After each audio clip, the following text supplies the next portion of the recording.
Some breaking news coming in. The Ministry of External Affairs has released a statement on Prime Minister Modi's meet with President Xi Jinping. Prime Minister noted that India and China both pursue strategic autonomy and their relations should not be seen through a third country's lens.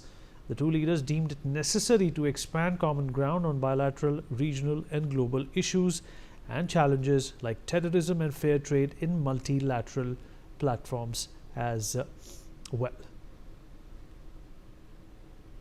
All right. Let me in fact rope in Gautam into this conversation once again. Gautam, well, terrorism is the bane of both these countries, isn't it? In terms of China tacitly or indirectly supporting it by its patronage to Pakistan and of course selling to Pakistan, and India continuously trying to garner some support from China at the UNSC for being a permanent member, but that has not come through. Will these realities that India has had to contend with in the past change in any way or any manner? Well, Vineet, I'm sorry to say I don't think so. This regional hegemony is something that China has invested a lot of time and money in. It wants to encircle India, and it has gone too far down the road to back out. Now, Pakistan has a pathological hatred which will in the end destroy it, but it is too far gone to realize it. China is very careful to reassure Pakistan that anything it does with India is not in fact, when Wang Yi came here, he then went to Pakistan and held their hand so that they didn't feel nervous. But Pakistan itself, with Trump hyphenating the relationship with India and encouraging Pakistan and giving them weapons and wanting to mine their minerals, even if it's Balochistan minerals, is not going down well with China, I am sure.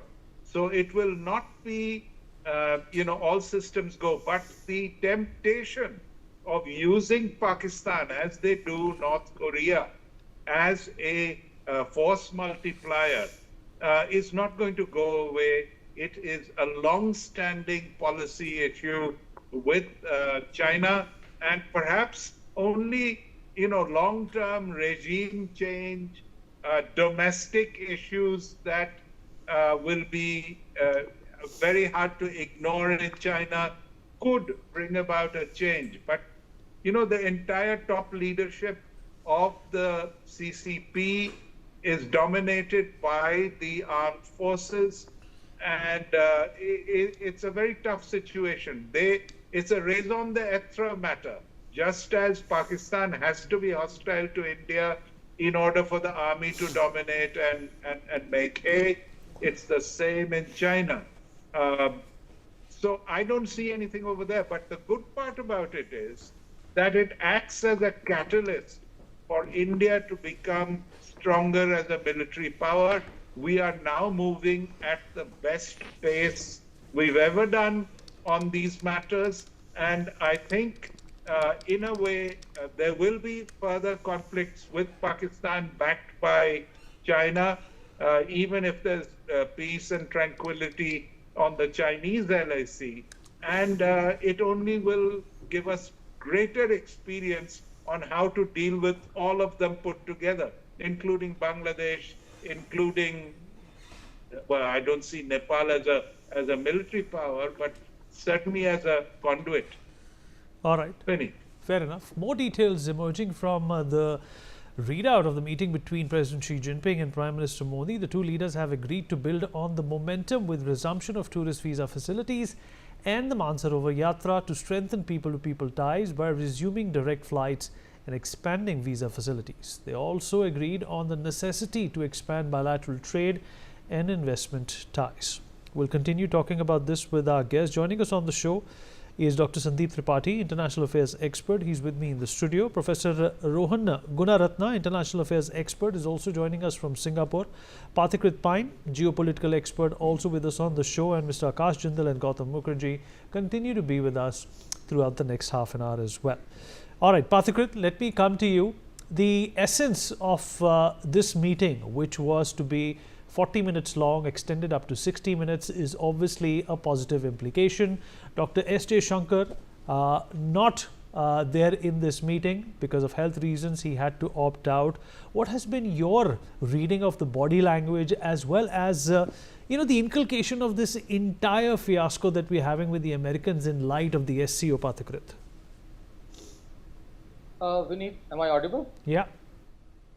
So Vineet, first and foremost, we should not expect any kind of extraordinary outcome of the meetings. But the fact that the two heads of states have again started talking, of course, there was a breaking of ice which happened last year in Kazan. I think that itself is a positive thing. When it comes to India-China relationship, I've always mentioned and stated that there are major areas of divergence. There are major areas of status quo that will not be touched upon. And there are certain areas of convergence as well. So they will try to work on the convergence level.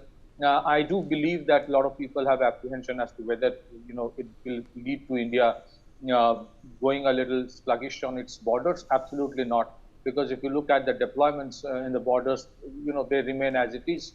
The de-escalation does not necessarily mean demobilization. The demobilization has not happened. So the deployments of armed forces remain. India's military modernization capability work has continued as it should have. And, I think somewhere a new equilibrium is being reached. We do know that China actually supports and arms Pakistan. It is a known thing. So I don't think anybody will creep about it, will talk about it. I think somewhere India has found its own way of reaching out to the South China Sea countries or Southeast Asian countries like Philippines, Vietnam, and many others, and they are being armed. So there will be reciprocal activities on India's side as well. And I think the Chinese also have realized two things: that we are not a lackey of the West.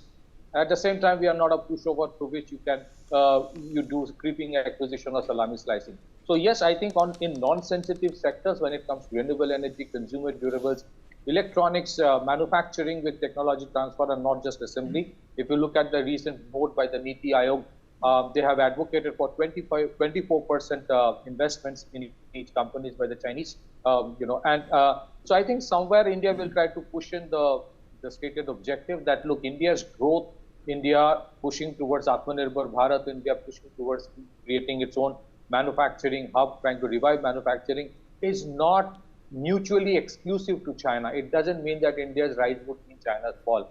It will work as a complementary, activity. And I think there are major areas of shared growth and potential areas of shared interest.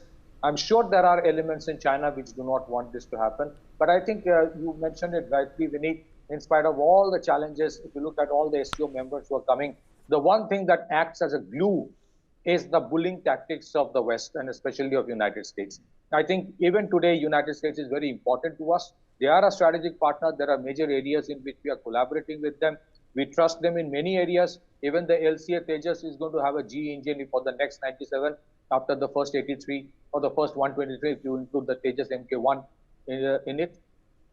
But I think somewhere, it's like if you do business with United States, then United States will decide what your foreign policy would be. That is not going to happen anymore. Somewhere there's a pushback happening from India. And I think it's acting as somewhere other countries are finding a medium or a voice. In any case, India's voice, the Global South initiatives or through the summit called the Voice of Global South Summit, India has shown that I don't need to be on either side of the conflict all the time, because Europe has a habit of getting into a conflict every 80 years. And throughout the 1945 onwards, you had many conflicts. And the rest of the countries were always told you have to take a side. Either you are on my side or you are my enemy. That is not something the developing countries, led perhaps by India, is willing to accept anymore. We are standing on our ground. We know what is good for us. Let's not anyone else tell us what is good for us. The West, the presumption that the West has the gray matter to tell everyone else, the brown skinned and the black skinned, as to what's good for them. That era is gone. That era is going away.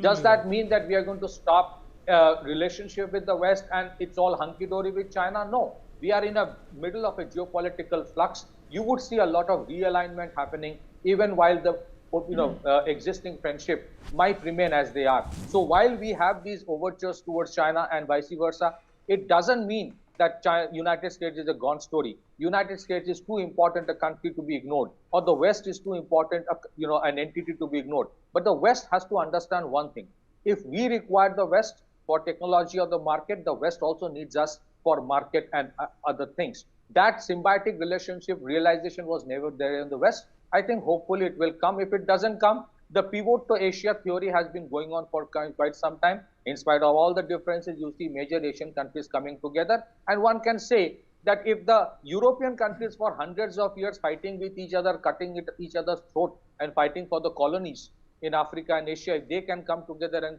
create a European Union, then at least we can come together and have a meeting like as it is in You're SPO summit. absolutely right, It